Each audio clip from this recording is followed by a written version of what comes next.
So I was sitting in this follow-up with my surgeon after my second accident. Yeah, I've had 2 accidents. It's fine. I'm alive. So this was in January 2020, just before the lockdown. And my leg was crushed, burnt, total mess. And I was sitting with my surgeon, desperately asking him, when will you fix my leg? Can you please fix it quickly? Can you please fix it quickly? And he looked at me and he knew that I was a health professional. So he asked me, do I fix it or does your body heal itself? And even though I did not like the answer, but I knew the answer, so I said, yeah, my body heals itself, you just support it. And this is what I want you to know as your behavior change specialist today. Because you have been conditioned to ask others to fix you. You have been conditioned to take advice that promises to fix you. To fix your procrastination, to fix your binge eating, to fix your scrolling, any behavior, basically fix your life, fix you. Even though I love the Coldplay song Fix You, nothing can fix you.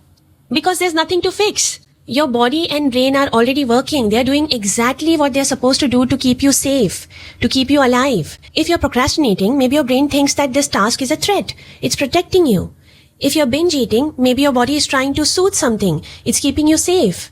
It's not bad. It's not lazy. It's just doing its job. Like my fractured and burnt leg was doing its job by giving me that swelling and pain. Because that's the only way it knew how to keep me alive and safe after the accident. My leg would still exist without the surgeon's support. It would have given me a lot of pain and suffering and maybe shortened my lifespan, but it would still exist because it was doing its best to keep me alive and safe. Same with you. You can exist exactly as you are. There's nothing to be fixed in you. Your worth as a human being does not depend on what you do. Of course, unless you harm others in some way, then no. But otherwise, you are not less worthy than any other human being. No matter what that podcast told you, you are worthy as you are, even with all those behaviors that you want to change.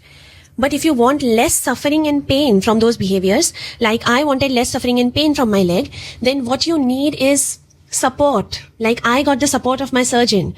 And you need skills. Like I learned the skills to walk with crutches and then with my legs again.